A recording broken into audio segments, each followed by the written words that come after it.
Hello, I'm Russell Sturgis. I'm the founder and principal of the Centre for Western Mindfulness. Welcome to this latest instalment in the series of blogs that I'm doing on forgiveness. And this month, the theme of forgiveness, or the facet of forgiveness that I'm looking at, is the concept of pardoning wrongdoers. This phraseology as a concept of forgiveness emerged with a heretical Gnostic Christian group that existed in southern France and northern Italy between the 12th and 14th century. They were called the Cathars, and the Cathars were referred to by other people as the good Christians, and they referred to themselves as the good men and the good women. And the word Cathar was a name that was attributed to them sometime later. So the reason I'm telling you about these people is that their priests, who were called the perfects or the perfecti, were renowned for the quality and calibre of who they were, and so much so in southern France that their purity in terms of how they devoted their lives became an embarrassment for the Catholic Church about their own priests, and certainly became one of the things, among a whole lot of other things, that sort of brought to the attention of the hierarchy of the Catholic Church that they needed to get some things sorted out in southern France. And of course, it wasn't just about the priests, it was the fact that the Cathars themselves were becoming very popular with the general populace, but also with the landowners and the hierarchy that existed in southern France started to really like this connection that they had with the Cathars because of all of the benefits that came with being involved with these good people. When somebody went from being a believer to becoming a priest within that particular group, they went through a ritual that was called the consolamentum. And basically it was about making a commitment to a lifestyle that was based on purity. And they clarified 6 states of behaviour that represented that level of purity.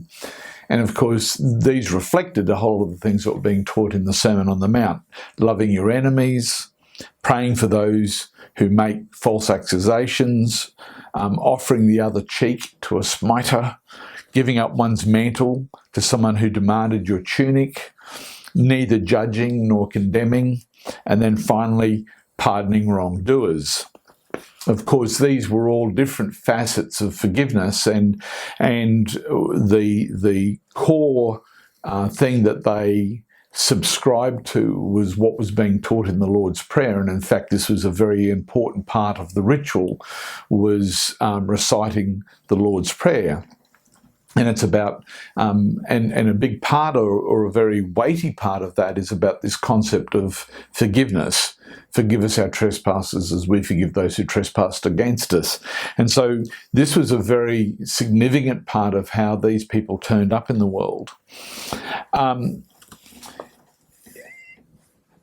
As they were being, as a result of the Inquisition, as they were being targeted by the church, and there had been a crusade called the Albigensian Crusade, in which tens of thousands of Cathars in southern France had been eliminated as a result of the crusade. And then we had the Inquisition going through.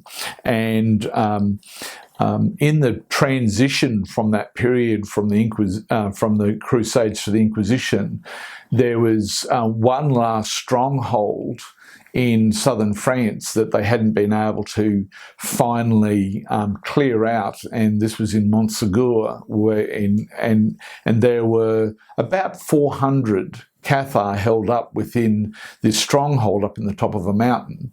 And of that, a good 200 of these people were either established or newly aligned priests within the Cathar religion. And eventually, after a 10-month hold-off, having been besieged by the armies that were sort of left over from the Crusades,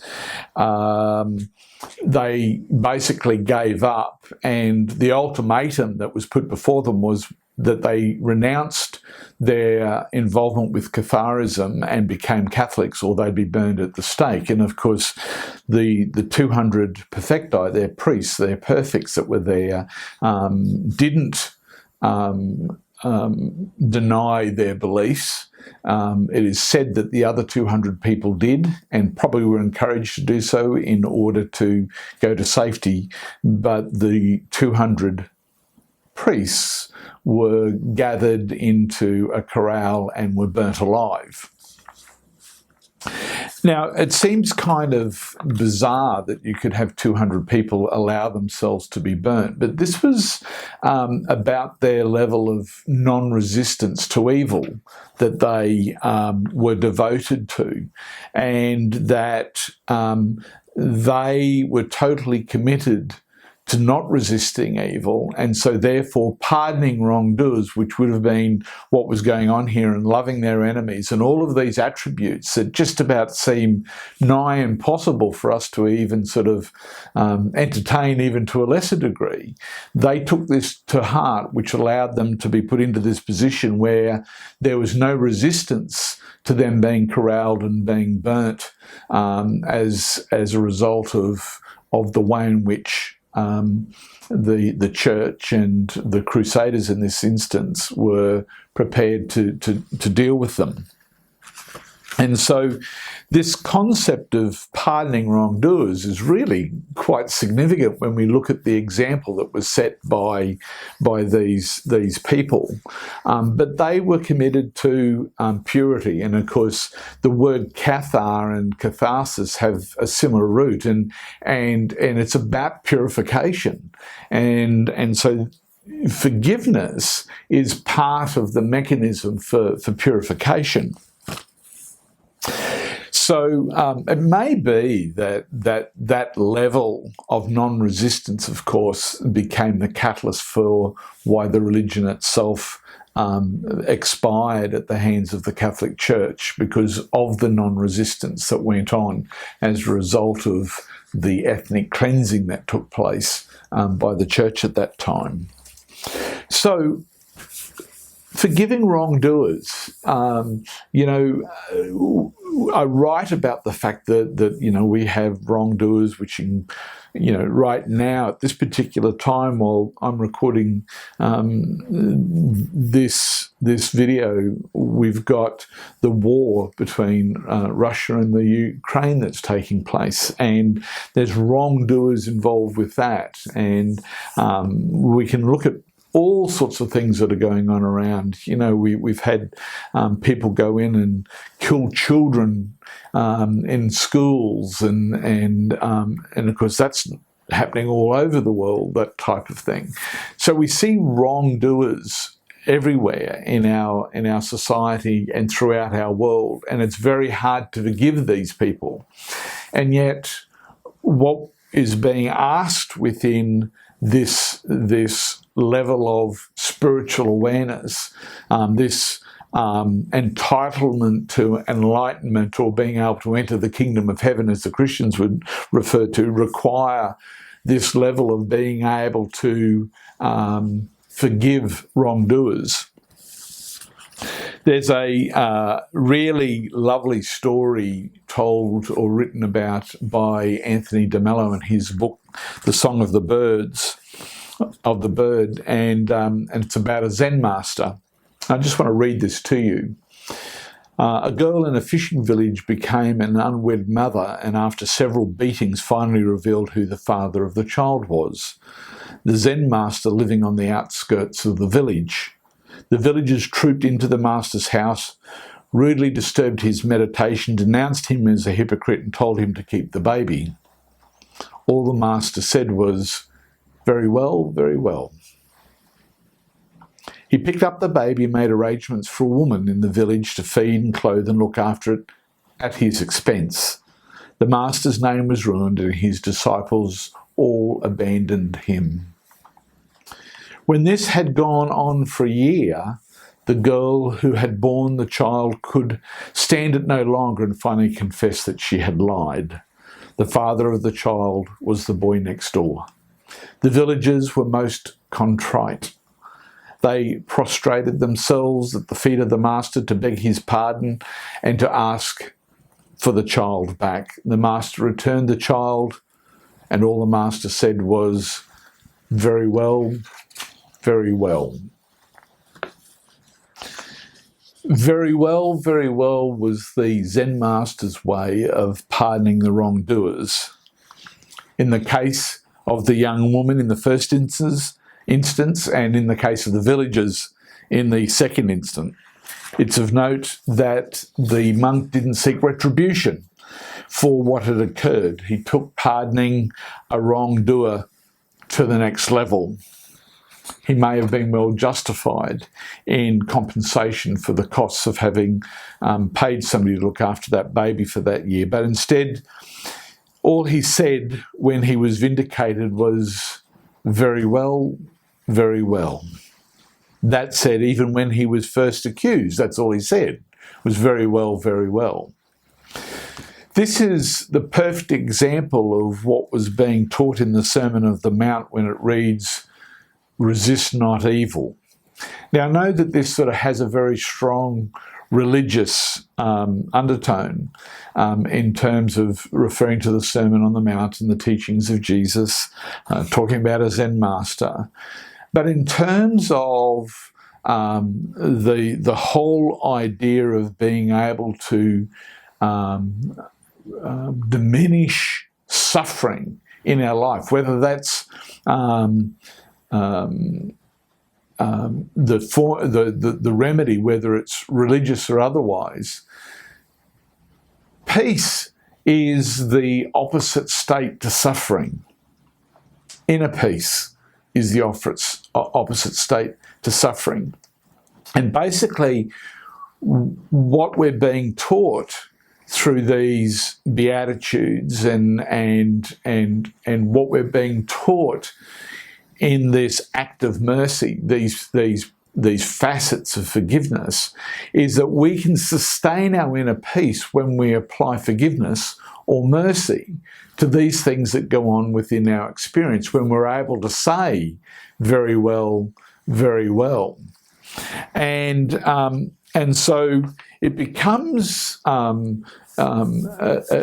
challenging situation to be presented with our enemies, to be presented with our accusers, to be presented with wrongdoers, and to be able to encounter these experiences with an act of forgiveness.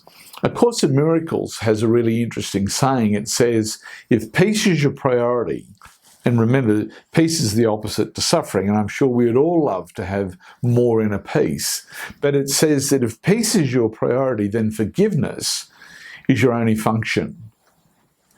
And so this series of blogs that I've been doing this year on forgiveness is about presenting a set of tools that, if applied, would make it possible for you to maintain peace as a way of life, peace as a reality. And of course, when that's something that becomes a habitual response to what's going on, even though difficult things can happen and they can create momentary suffering, the fact that you have a devotion and a commitment to forgiveness as a way of life, then you're able to minimize the exposure to suffering and the amount of suffering that you have. And so, in spite of the amount, for example, with the Cathars, the amount of abuse that they received and threat and all the things that were going on in terms of the crusade and then basically 100 years of Inquisition, these people were committed and devoted to this desire to be pure, and that they were fully aligned with the theology of love as a way of life. Is that possible for us in the 21st century to be able to do that? Absolutely it is. And what we do at the Centre for Western Mindfulness with our mentoring program, based on our definition, is that we help you to remember that you have a choice to be kinder and more loving to yourself, to others, and to the planet. And in terms of how we institute that, one of the primary ways that we achieve that for ourselves and for others is by developing that capacity to be more self-forgiving and to be forgiving of other people. So please, when you get the opportunity, go back and review the series that we've been doing this year, and over the next couple of months we'll continue to look at different aspects of forgiveness, with the hope that this will inspire you to have this become something that you choose as a priority, something that you want to integrate into your life. If you'd like to know more about our work, please go to our Facebook page and have a look at the wonderful stuff that's being put up there on a regular basis about forgiveness and living mindfully and what it takes to be more aware and to live with mindfulness. And of course, please feel free to check in on our website to find out more about the blogs that we have on offer. And we've got years of blogs there where there's about a 4 to 5 minute written blog as well as about a 10-minute video. Thanks for tuning in, and I'll speak to you again next month on another aspect of forgiveness.